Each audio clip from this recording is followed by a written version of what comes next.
can be a knucklehead sometimes. I'm not gonna lie. Yep. What? Bark Park? Look at him. What's that? Go, paw. Other paw. Other paw. Hi, I'm Brian. And I'm Rachel, and this is our dog, Ollie. We just want to thank you for taking the time to watch our video today and share a little bit of our life, how we met, and our journey that we've had down this path. Brian and I met about 5 years ago at an Iowa State alumni event. Both Brian and I are graduates of Iowa State. We didn't meet on campus, but it's definitely what brought us together. I'm very active in the Iowa State Alumni Association here in Denver. And I will always remember the day that I first met Brian, and I was at an Iowa State game watch, passing out stickers to every single Iowa State alumni that was there, kind of making sure that everybody felt welcome. Everybody knew who the Iowa Staters were. And I walked up to Brian and said, "Hi, I'm Rachel. Here's your sticker, and welcome to this Iowa State event." I was stunned the first time that I saw her. I was like, whoa, hold on, hold the train. And I joined her and her friends, and we were just sitting there getting along, telling stories, cracking jokes, having a great time. Iowa State brought us together. Education is hugely important to us. We both have our MBAs. I've got a master's of accountancy, and education is pretty much the foundation of how we met, and it's a really important part of our life. Rachel and I were sitting at this event, and I asked for her phone number, and then we went out on a date. I'll never forget our first date. We're sitting at a restaurant, just chatting and having a great conversation when our food comes.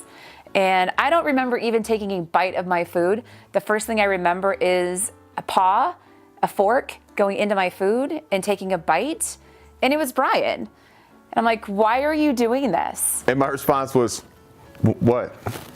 Because in my family, I grew up on the south side of Chicago, and in the beginning, we didn't really have a lot of money until my dad started to make money. So my family, I've got an older brother and a younger brother. When we were kids, we would eat our food like this, and we just look at each other. Then when my dad started to make a little bit of money, we'd go out to dinner, and everybody would order different things. So what we would do is we would just eat off each other's plate. And it was not really a big deal to me. So my response to Rachel was, "What?" That was our first date, and we continued from there, and doing all the things that we enjoy doing in Colorado, including playing golf, going on hikes, going up to the mountains. I don't think we do anything that's any different than most individuals in Colorado. We're just a really active family. We are a football family. The Iowa State event that we met at was watching the Iowa State football game. So football is really big to us. My husband's a huge Bears fan. Bears. I'm a huge Broncos fan, so we're pretty lucky that both of our colors are orange and blue. Makes our basement look really nice when it's all decked out for football. Go down to Arizona a lot to visit his mom and dad.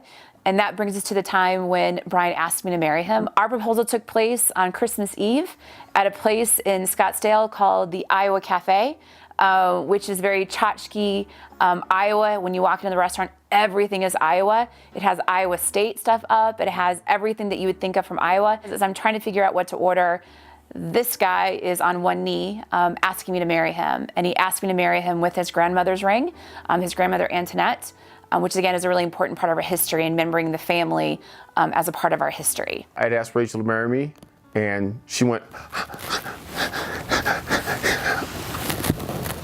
"Yes." How about, oh yes, she said yes, yes, yes.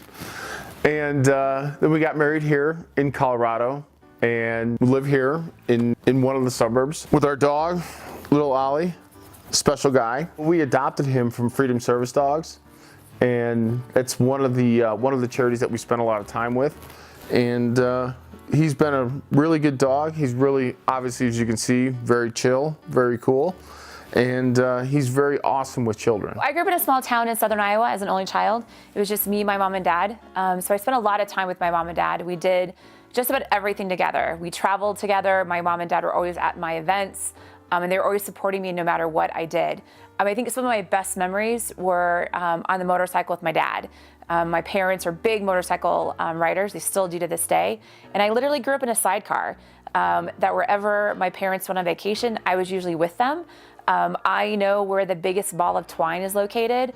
I know where the only house made of totally of concrete is located in Kansas, because I just went everywhere. Those are some of my best memories of just spending time with my mom and dad. And I hope that that's the same viewpoint that we raise our children with, that we just have great memories with our kids. It's not about the things, I think, that are so important to children, but the time that they spend with their parents. I also grew up really close to my grandparents, especially my grandmother, Ruth.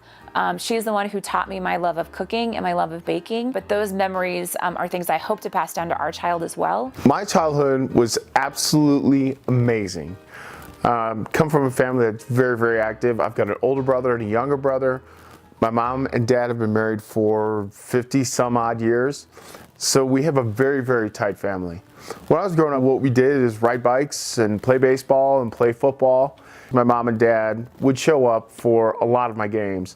So there was a lot of support. There was a lot of family support there. There was a lot of love in our family. I went to an all-boys Catholic high school on the south side of Chicago.